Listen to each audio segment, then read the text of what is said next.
All right. Hi, Samantha, and welcome to the Renew podcast. In Renew fashion, to get us started, I'm going to ask you your pop quiz question. And this is something that I'm super into right now. Maybe you won't have that strong of opinion, but my pop quiz question is, if you could be on any reality show or competition game show, which would you choose? Ooh, that's a good one. I think if I were to be on anyone, it would probably be Survivor. I know that's a little old school, but it's always stuck with me since I was a kid, and I think it would be cool to try the challenges, see how I could do. Yeah, I'm so glad you said that because I have been watching Deal or No Deal Island and they have a bunch of the Survivor people on it. And I'm like, man, I want to go on this show. I want to do this. I could definitely beat the banker. And then I'm like, but there's bugs and snakes and you have to sleep outside. Well, maybe not. Awesome. Well, welcome to the Renew podcast presented by Rent Spree. I'm Lauren Martin, sales director of the prop tech company Rent Spree. This podcast is a featured offering of Renew, an initiative that aims to elevate female voices, share insight on how to navigate industry challenges, and showcase the remarkable achievements of women in real estate. In this episode, I'm very excited to talk to a new friend of mine, Samantha Pawloski, business analyst of Doorify MLS. I first met Sam at one of my favorite conferences of the year, the RESO conference, where Renew did a roundtable. And then I was very fortunate to watch her speak on stage for the first time, and she is nothing short of amazing. So without further ado, Samantha, welcome and thank you for taking the time to speak with us. Thanks so much for having me. Of course. So, to get us started, I know you have quite a diverse background. I was talking to Alan, and you are from somewhere pretty cool too that I didn't really know about. So, if you didn't mind telling our listeners just a little bit about your background. Yeah, so I am actually a North Carolina native, but I'm also a first generation American. My family comes from South Africa. I have a very unique family dynamic because of that. I usually tell people it's a lot like my big fat Greek wedding. That's awesome. Yes, it's fantastic. Well, that's pretty cool. And I was looking at your LinkedIn. We just met and I was really inspired by you, but you have quite a diverse background when it comes to your career. So if you wouldn't mind, tell us a little bit kind of where you got started and then how you moved into the real estate world. Absolutely. So I didn't start out in the real estate industry at all. I got my start in actually private school education, specifically technology in education. And from there, I encountered COVID, where the whole dynamic of the world changed. And that also changed what education looked like. So unfortunately, my work changed and I was looking for something new. I stumbled upon a listing for a new job that was remote and it had a little bit of familiarity. I knew Doorify MLS, formerly Triangle MLS, just by name because my parents and my grandparents were both heavily involved in real estate. And I was always their little support, like how do you log on and stuff like that. So I had a little bit of a knowledge. So I put in for the job, and it has started probably the best 5 years of my career. I couldn't be happier with where I ended up. That's awesome. I think I've talked to quite a few people that started in education and kind of shifted to the MLS side of things. And it's interesting to hear people's perspectives because there is a lot of education that takes place in the MLS, educating your members on how to use the tools, a lot of times educating the staff on how to bring the tools that you bring in. So, do you find that a lot of what you did in your past kind of overlaps in your current role? I I don't think I would be where I am without that background and that ability to kind of just break down things. Not everyone learns the same way. And that doesn't matter whether you're teaching kindergarten, college level, adults, it doesn't matter. So, really, that has translated very well into what I'm doing with Dorify MLS. That's amazing to hear. Yeah. So when I started in the industry, I started at a company called Remine, and the devs, I started when there was like 15 people. Like it was so small. And the devs used to be like, oh, like this API and like clear cooperation, this and this. I'm like, look, explain it to me like I'm stupid because I have no idea what the heck you're talking about. That just went completely right over my head. And I kind of had to coach them on how to coach me because, like you said, not everybody learns the same way. And when you don't learn how to communicate with people, a lot gets kind of lost in translation. Absolutely. My favorite term is breaking it down Barney style. So that's kind of what we go with is just break it down Barney style for me. That's awesome. I'm going to use that in my life. That's awesome. So can you talk to us a little bit about what your current role is as business analyst? What does that mean? What does your day-to-day kind of look like in your core of responsibilities? Absolutely. So my day to day is unique. As a business analyst, we're looking at how we can improve the user experience. And that can transpire in so many different ways. It could be looking at adoption metrics. It could be, hey, this integration, the workflow just doesn't work that great. Like, how can we make this better? And make it easier to use. Before I got to Doorify, before I got into education technology, there was something that really just stuck with me is software is only as easy and adoptable if the user can actually use the product. So it needs to be Yeah. intuitive. And unfortunately, not everything is just automatically intuitive. So my job is to figure out ways that we can accomplish that within the MLS. Unfortunately, some of my vendors might be like, oh, here comes Sam here to harass me. But I think that together with the vendors we work with, we've been able to accomplish some great things and just make the experience better and easier for users.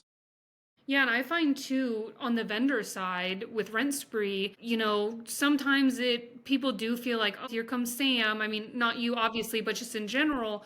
But the fact of the matter is we both benefit from a good user experience, right? The more you Absolutely. fine tune user experience on your side and you can meet your members where they are, the more usage we're going to have. And no one knows your members better than you do. Like we can say all day, well, people like to use us here, but maybe not where you are. So I know that Dorify really values kind of the choice, giving your members a choice. Does that play a big part of your role? Because you do have multiple different vendors for kind of the same end goal.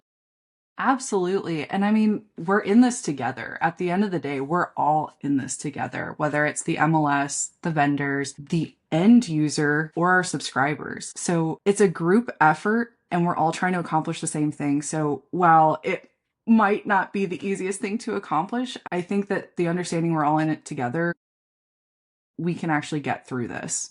Yeah.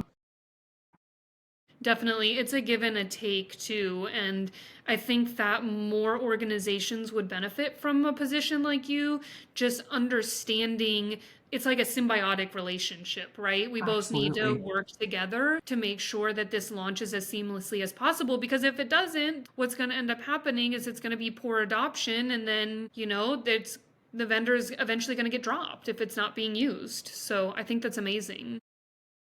Yeah, absolutely. Moving into your role currently today with a shift from kind of an outside industry, the real estate industry is very unique, especially the MLS vendor relationship.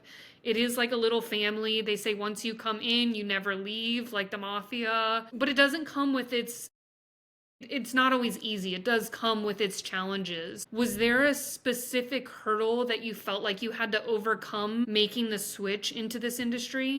I think there's a level, and it kind of goes back to the breaking it down Barney style or using layman's terms, is there are a lot of things that are industry specific terminology that just when you try and get in, you're like, is it too late to ask questions on what you're talking about? Because I didn't quite understand beforehand. And that can be intimidating in itself. But I was very fortunate that I had people that very much embodied there's no such thing as a stupid question. And it's never too late to ask, the basics. And that really helped break through that. Yeah, there is definitely a ton of terminology. This industry likes to create acronyms for like literally everything. It might not even need an acronym, but don't worry, it's gonna get one. Um, Absolutely. yeah, so I do empathize with you because I had the same thing coming in. I came from the fashion industry. Like, I came from nothing relevant to the real estate industry, like at all. And that's kind of why I went back. I went to fashion school and then I went to business school because in fashion, they were talking about a bunch of stuff like ROI. And I'm like, listen, I don't even know what the heck you're talking about. If it's not a shoe or a handbag, it's just going straight over my head. So that is one thing I will say that is great. You have people, I've known Alan for a long time. He's amazing. Matt also, it's like there is no such thing as a stupid question, and they really do want to help you learn and grow. That being said, when you got started, is there a specific skill that you felt that you had that was going to help you succeed in your current role? Um, I think you should never underestimate the power of critical thinking, and it's okay to question the status quo. Just because we've always done something a certain way doesn't mean it's the best way, or it doesn't mean that it couldn't be a better way to do something. And just kind of keeping that open mind that there is room for improvement. It's not easy, it's not comfortable, but in the end, it's worth it. It's definitely a fine balance, I think. You're very eloquently spoken, which I think probably helps you. But I have found it is a fine line to walk between like giving feedback and saying, like, hey, like this might be how we've always done it. Here's the stats on why I think it could be better. And it can easily go into like calling somebody's baby ugly. You know what I mean? Like they've worked so hard, they've built it out the way that they have, and now you're coming in and saying, well, nope, don't like that. So it's definitely, do you find it's kind of a fine line to walk? Absolutely. I mean, and you don't want to do that. Someone poured their heart and soul into something. You're not there to ruin that. And part of it is saying, okay, you spent all this time on that, acknowledging that and say, let's take it to the next level. And I'm not trying to cut you out of the process. Let's do it together. Let's figure Yeah. it out together. Yeah. And with your title as a business analyst, I'm gonna guess that it helps you because you are, I'm just gonna guess, pretty analytical and you can come to the table with the knowledge to back it up. You're not like willy-nilly just being like, hey, like I think we should change this. And they're like, no, we're not going to. You're able to back up what you're offering. Yes, and sometimes that might not be enough. So sometimes you do have to go in with, "Hey, I think we should switch this up." And sometimes it's just with your fingers crossed, hoping that you'll be on the same page. Well, exciting things have happened. Like you mentioned, I used to know your MLS as Triangle MLS, and just recently, you guys have made a pretty big switch to Doorify. By the way, I love the colors. They're kind of similar to the Renew colors. But what has been the most exciting part about being involved in that big of a change? I think it's something that we can all rally behind. And I think it's very relevant to today's space. The industry is shifting and changing, and it's constantly shifting and changing, and it's not going in one direction. So I think being a part of a brand change like we did accomplished many things. We're no longer tied to the boundaries of the triangle, which is a specific geographic location in North Carolina. It allows us to be more flexible, and that really resonates with what we're trying to do. We're trying to be flexible. I'm sure many have heard the the Doorify MLS front end of choice. We'd like to be a product vending machine, but in order to do that, we have to be flexible, and the name change is just one more step towards that direction. I love the term vending machine. I think that's awesome because you want to give people a choice, right? You want them to be, if they're comfortable using a tool that they've been using forever, great. You can still use it. If you want to change and you want to use something new and innovative, great. You have the option to do so. You're not cornering them into one decision. And especially in this industry, people don't really like change. At my last company, I remember I got a support call from an association that we changed our logo color by like a slight hue. And I was like, dumbfounded. I'm like, what is going on? But you have to be respectful. They're using so many tools. They are in and out of different systems, and that change really does kind of disrupt what they're doing. But if you give them a choice, it's less of a burden. Absolutely. And it really, when you look at it from their perspective, it's really empowering to know that I have the power to choose to stay where I am if I'm comfortable, or hey, I'm tired of this. I want to find something new, or I just want to see what's out there. I don't want to make any commitments, but I just want to see. So Yeah, it's really empowering too. definitely. Well, making a shift a little bit, when I first met you, I think maybe we had met in passing one time before, but the first time we actually talked was at the Renew Roundtable, and we all went around and said what we were proud of ourselves for, which I think is something as women we should continue to ask ourselves. I try to ask myself that on a weekly basis. It's always easy to say you're proud of somebody else. It's so much harder to give yourself those accolades. But one thing you said you were proud of was that you spoke on stage. And I just would love to hear from you. I was talking to Alan a little bit at MLS Reset. I've spoken on a couple of stages. I do this podcast, I've done it so many times. I still feel like I'm gonna hurl behind stage before I walk on. Like that does not go away. So I'm curious, after speaking your first time, and he said you also presented kind of big company wide, what your take on public speaking is. Do you like it? Do you not like it? Does it make you nervous? I'm sure this is a controversial opinion, but it still terrifies me no matter what. I think it is good to know that everyone, no matter if they speak once, never, or they present all the time, that they still kind of have that same feeling of they're sweating a little bit, they're worried about what they're going to say. And yeah, I every time is like the first time for me. Yeah. Still nervous, but I think with repetition it starts getting easier, but there's still that sweat, a little bit of sweat. I feel like for me, and I'm curious if you're the same, I'm still nervous beforehand every time. It doesn't matter. The first time I spoke on stage, I was a train wreck the entire time. Like, I think I blacked out. I don't even remember what I said or didn't say. People said it was okay, so I'll take their word for it. But I still get nervous going up to the moment. It's kind of like how people describe skydiving. And then once I'm on stage, I'm okay. I'm in my element. I feel like I know what I'm going to talk about, I'm prepared, but I still get nervous leading up to that moment when they like kind of shoo you along to get on stage. Absolutely. I'm exactly the same way. At the end of it, it's kind of funny because I'm like, why was I sweating so hard? It wasn't that bad. It wasn't that intimidating.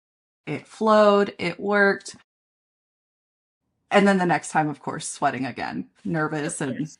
a It's train like wreck. you completely forget that you were totally fine the last time. I literally, every time I'm about to walk on stage, I just spoke at Inman recently, and I was like, I'm gonna trip walking on stage. My pants aren't hemmed enough. Oh my God, what if I just pass out once I get up there? What if I look funny? What if I have to sneeze? What if I'm thirsty? It's like you're up Right? there for like 15 minutes. None of that is gonna happen. And if it does, oh well, you like move on and go on with your life. But I will say, I'll give an anecdote. So, the first time I spoke in front of a very large audience was at Inman, New York, on the main stage. And that's very intimidating. I think you've spoken on a couple main stages, but you have all the like mics hooked up and cameras in your face. And I don't like the way I look or sound on camera. And I was so nervous, and I was speaking with a public speaker. I was interviewing her. Her name's Jennifer Cassetti, and she speaks on like empowerment and work life balance. And she was so nervous before we went on. I'm like, this is not helping. If you speak for your career and you're nervous, I am doomed.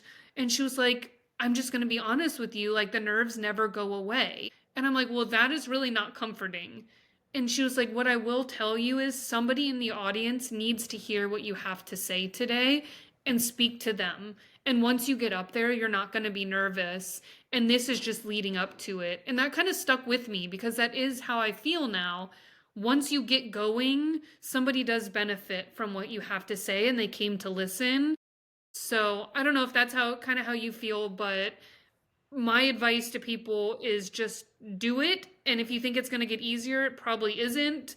But once you're up there, it's like smooth sailing. I really like that, and I will probably use that as well, that someone out there is there, and even if it's just one person, they came to hear what you have to say and they want to know what you have to say. And in all honesty, that's also very validating that it doesn't matter how many times you can speak for a living and you still feel that way. One of the things that really stuck with me is I was told, no one's going to know if you make a mistake. So here you are sweating over what you're going to say. No one's going to be the wiser if you make a slight mistake or you use too many vocal fillers. I know that's something that people always worry about. It's going to happen. I agree. And I'm spending a lot of time on this because I feel like I get a lot of questions about it, but I don't know. I kind of grew up leaning on being funny, or I don't know, I play into my I just like to make people laugh and smile. So when I'm on stage, I feel like that helps me. It's bringing my personality. A lot of women think we have to go up there in our suits and sit straight. And I think one thing I liked about listening to you speak is you are very authentically you. And I think that goes a long way because if you go up there and you try to be somebody you're not, you're already uncomfortable and then you're uncomfortable with who you are. So if you're uncomfortable, go up there and at least be comfortable with who you are as a human being and be yourself. So I got that from the way you spoke. And if that's my advice to people, just kind of be yourself. If you're funny and quirky, do that. If you're businessy, do that. It just, don't try to be somebody you're not. Because like you said, nobody's going to be the wiser. Nobody's going to know. It reminds me of, it's kind of messed up, but did you see the clip of the person pretending to do like sign language? And she like Yes, didn't know sign language? Like that's really messed up. it But that is. just goes to show most people aren't going to be, they're not experts in the matter. And so if you go up there and you make a mistake and you say something that's not right, it's going to be like water under the bridge kind of thing. Don't fake sign language. Disclaimer, I'm not condoning that, but I think that's just a really valid point that you bring up is nobody's going to notice that stuff. Nobody's gonna know, and to an extent, you can fake it till you make it. We all experience a little bit of imposter syndrome, and sometimes you just need that mentality to just push you through it as well. Yeah, so I spoke on at Reso, not the one I saw you at, but I spoke on AI and like Chat GPT. This was like early AI. I did not know a thing about AI. I had no reason to be on stage. I was moderating, so I had like a little bit of cushion. I just have to ask the questions. But we were short on time. We were like 7 minutes short. And I just was like, I used Chat GPT to help me write a poem once. And I just made a bunch of stuff up and people started laughing and then the time was up. And I was like, okay, cool. Faked it till I made it that time. So I think it does. I wouldn't fake it till you make it your whole career, but it helps get you kind of along as you go. Yeah, kind of cross that finish line, just that little last leg. Yep. So, two more questions for you in this section. One, since we talked about what you were proud of last year, what is something that you're setting a goal for yourself going into 2025? We're 2 months in, which is crazy. Don't know how that happened. But what are some of your goals for this year, personally? So I have two goals. One is personal and one is professional. I was very fortunate to get selected to participate in CMLS 3. So I'm really excited for that. And Congrats, that's awesome. thank you. Thank you. Yeah, I'm very excited for that. Working through it, working with other industry professionals that, we can talk, collaborate. And on a more personal note, I'm trying to practice what I preach and focus on a little bit more self-care. You can't take care of others unless you take care of yourself. And that goes a long way. So I'm trying to work on focusing on my self-care so that I can do better in all sense of the word. I think that's so important. And one, congratulations. That sounds super exciting. And two, personally, I totally get that. My focus this year is just the power of positivity. If I wake up feeling crappy, I just try to remind myself there's so much to be positive about and thankful for. But we do forget a lot of the time. If we don't take care of ourselves, we're going to fall behind in our jobs. We're going to fall behind in our personal relationships because we haven't watered ourselves. We're too busy watering everything else, and then we don't have enough nutrients to grow. So I love to hear that you are focusing on that. And that leads perfectly into my next question. After COVID, work life balance kind of got a reset, all jumbled up, and there's more of a focus on your personal life that goes alongside with your professional life. So, can you speak to our audience just about the fun stuff? What do you love to do? What keeps your day to day going? And how do you manage that work life balance? So I am a resident introvert and surprise introvert in the software space, but I I enjoy me time, but that can mean a lot of things. That can be self care, that can be spending time with my family or investing in hobbies. So, some of the things I really enjoy doing is I love to read, I love to cook and bake, I love to sew, actually. And my biggest hobby is I am a perpetual starter of DIY projects, but never finisher of DIY projects. So, Preach. yes. So my collection there of unfinished projects that I will continue to collect this year. I can't wait. And some of the other things that I like to do is I'm really big into volunteering. So for the longest time, I actually volunteered pretty heavily with a animal rescue down in Charlotte, North Carolina, help them with events and social media and kind of helping them refine their intake flow. Another thing that I've been doing more recently is I've actually joined the local fire department auxiliary. So this is helping the fire department with their needs, but also it's community outreach. It's hyper local. It's really nice to dive headfirst into a community. I moved a couple years ago, so it's a new community, and the best way to get in it is to really just dive headfirst. That's awesome. That's so cool. I think that just giving back to your community helps you understand just where you live, and that's awesome. And I'm a huge, before we started the recording, we were talking about our dogs. I rescued mine from Puerto Rico. I have a huge heart for animals. So that's awesome. Super difficult job because if it was me, I would take every single animal home and I would be the person with like way too many pets in their house. So that's really cool that you did that.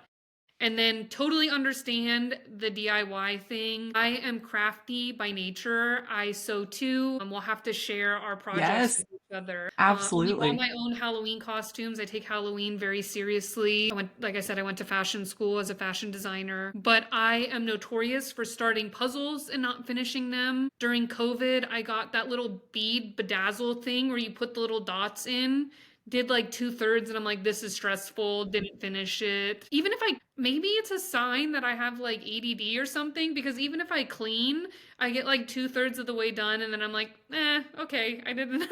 So I totally empathize with that. But that being said, I do have a lot of Renew members that are heavy readers too. So curious what your favorite books are right now. So I recently was gifted a book. It's nonfiction, so some people might be more into fiction, but my sister actually gifted me a book on empathy, and it's how to understand yourself and others. I identify as an empath, have, taken on a lot of experiences where I'm more emotional about a situation than the other person. And so it's really helped me understand myself and how to interact with others, because when you're empathetic, you're taking on the emotions of others, you're feeling what they're feeling. And so it's been a quite an interesting journey to kind of understand that. And I think there's power in understanding yourself so that you can also understand others better. I love that. And do you remember the name of the book? I would love to share it with people. I believe it's just called Empathy. Really? I don't have the author in front of me, so I'll No, have to that's get that okay. to you. I never remember authors' names anyways. I like go looking for a book in like Barnes and Noble and then it's by author and I'm just out of luck. But I totally get that. I find myself to be a very emotional and empathetic person. I would like to work on being more empathetic sometimes, but it's draining too. When you take on your emotions, other people's emotions, it's just a lot. So I would love to read the book. It sounds awesome. Yeah, and again, that's where the self-care comes back into play. It is very important when you are empathetic. For sure, for sure. You have to make sure to take care of yourself, especially like if you're an introvert. I'm an extroverted introvert. People would probably be shocked by that because I'm always out and about and doing stuff like this. But if I don't have my alone time at the end of it, like sometimes I'll come home from a conference and I'll drive 30 minutes home from the airport and I'll get home and I'll realize I sat in silence the entire time and I had no music on or anything, but it kind of drains you. So I don't know if you feel the same way as an introvert, but I Absolutely. you can practice being the extrovert and then you get back and you're like, ugh, I just need a break. I need a recharge. I need a battery recharge after things like that. So, completely understand.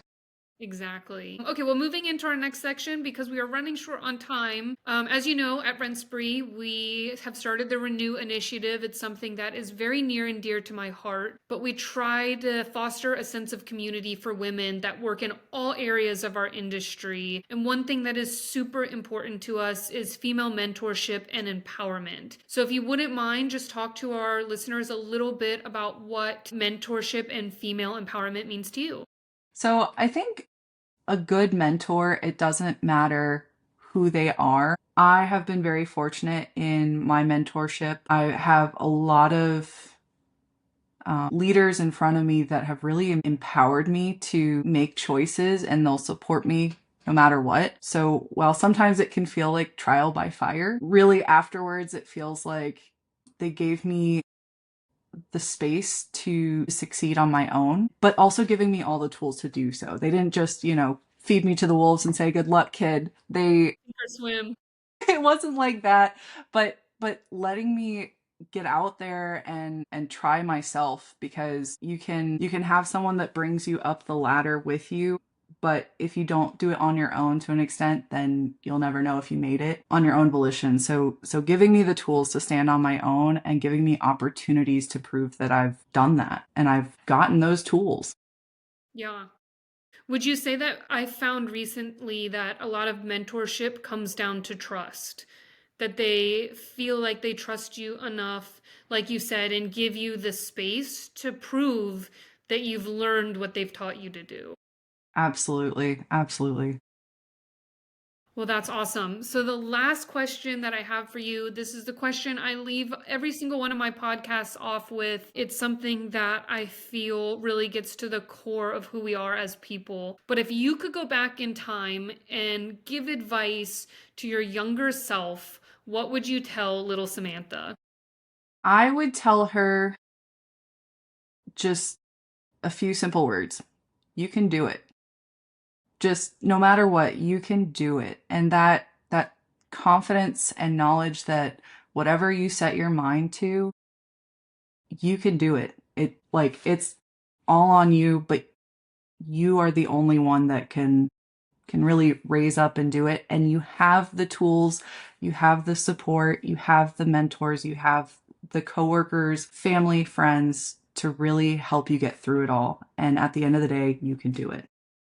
I love that. I think that we all could use somebody to tell us that we have everything that we need in us to do it. We just have to put ourselves out there. So I love that. I think that's a great way to end off the renew section of this podcast. The last thing that I'll leave you with, if you want to tell our listeners anything exciting coming up at Doorify that you want to make a shout out to or in the industry, I'll give you a few minutes to make some shout outs.